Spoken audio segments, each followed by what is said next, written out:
खबर सरोकार के लिए, खबर खुशी के लिए, दिखाएंगे हम सच्ची खबर। देखते रहिए रोहतास का नंबर 1 चैनल बिहार और न्यूज। नमस्कार, मैं पुष्पा गुप्ता, बिहार और न्यूज में आप सबका स्वागत है। आइए नजर डालते हैं अभी तक की कुछ खास खबरों पर। अकोढ़ी गोला थाना क्षेत्र के खास ग्राम में अंबेडकर के लोग शिक्षा का महत्व कार्यक्रम का आयोजन किया, जिसका मुख्य अतिथि औरंगाबाद सांसद सुशील कुमार सिंह दीप प्रज्वलित कर कार्यक्रम का शुभारंभ किया। मंच पर उपस्थित पूर्व विधिक संघ अध्यक्ष उमाशंकर पांडे, डॉक्टर उदय सिन्हा, समाज सेवी सोनू सिंह मौजूद थे।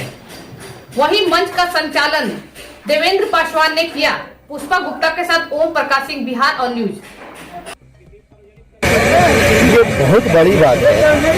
भांगी परिवार में, एक गरीब परिवार में जन्मा हुआ नौजवान राकेश कुमार, जिसने भारतीय सीमा सुरक्षा बल को ज्वाइन करने का निर्णय लिया।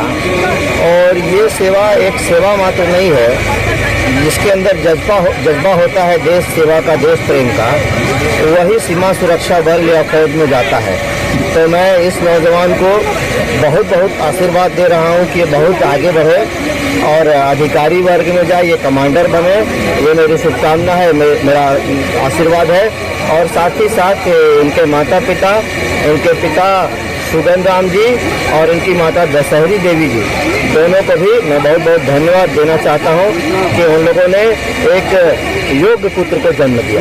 सर, एक पॉलिटिकल सवाल है। दागी मंत्रियों को लेकर बिहार में सियासत में जोरों पर है। तेजस्वी यादव ने एडीआर की रिपोर्ट विधानसभा अध्यक्ष को सौंपी है, जिसमें बिहार के 64 मंत्री जो है वो दागी पाए गए हैं नीतीश मंत्रिमंडल के। क्या कहेंगे? चलो तेजस्वी जी से पूछिए कि उनके ऊपर कोई दाग है कि नहीं।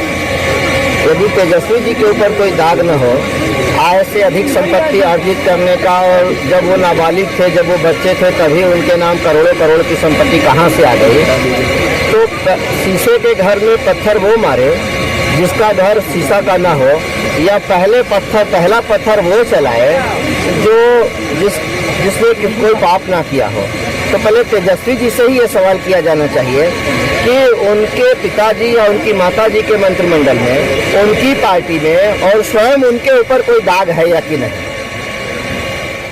और शिक्षा का महत्व, तो क्या कहेंगे आप? अंबेडकर के लोग, बाबा साहेब भीमराव अम्बेडकर ने भारतीय संविधान को लिखा, जिसमें अनुसूचित जाति जनजाति के लिए आरक्षण का व्यवस्था बनाई। उसके लिए मैं बहुत बहुत उनको नमन करता हूँ।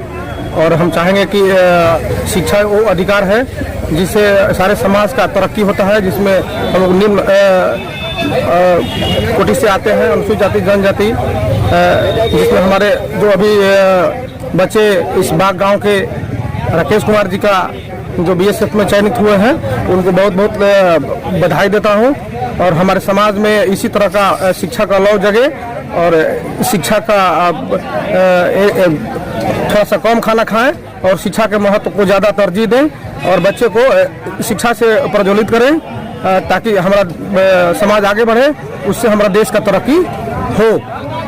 क्या नाम पड़ेगा? मेरा नाम पूर्णवासी राम पड़ेगा, जो प्रखंड सदन सेवी मध्याह्न भोजन योजना प्रखंड डिहरी में कार्यरत हूँ।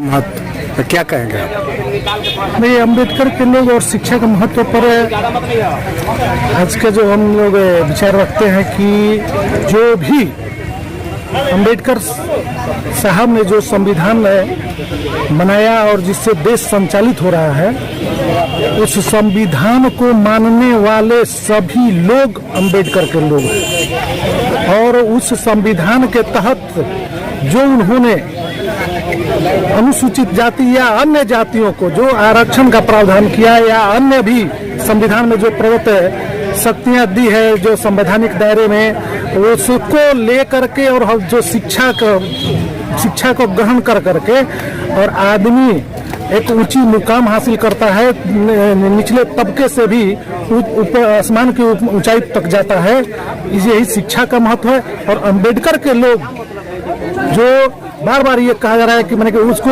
लोग, कुछ लोग जो एक जातीयत्व में बांध रहे हैं, लेकिन अंबेडकर साहब सभी जाति, सभी विचारधारा में सोच करके सभी लोगों के लिए समान अधिकार और समान समतामूलक समाज के लिए संविधान में उन्होंने ये संविधानिक यहाँ के मतलब लड़का सेना में ज्वाइन किया है महादलित में, उस पर क्या कहेंगे? ये उस पर ये कहा जा सकता है कि संविधान के द्वारा प्रदत्त जो आरक्षण मिला और उस आरक्षण के बदौलत वो बच्चा निचले तबके का जो अनुसूचित जाति जनजाति में सबसे निचले पायदान पर से आता है, वो शिक्षा के महत्व को समझा और उस शिक्षा के बदौलत ही आज उस सेना में भर्ती होने का उसने निश्चय किया और वो मुकाम प्राप्त किया। और आज भी हम देखते हैं कि उस बच्चे में शिक्षा का ललक इतना था कि वो शिक्षा अपने तो ग्रहण किया, अभी अपने घर पर भी वो कुछ बच्चों को निःशुल्क पढ़ाता है। क्या नाम पड़ेगा? शशांक शेखर प्रसाद मेरा नाम हुआ। शेरनी का वो दूध है जो पिएगा वही दहाड़ेगा। और महादलित का सबसे नीचे लगा तबका लड़का राकेश कुमार ने ये दूध पिया और इस पूरे जिले में दहाड़ने का काम किया। हमें गर्व है कि वो शिक्षा के बल पर इस जिले का नाम रोशन किया। इसलिए मैं चाहूंगा कि जात पात की राजनीति से ऊपर उठिए और शिक्षा को बढ़ावा दीजिए, शिक्षा के प्रति अपने बच्चों को प्रेरित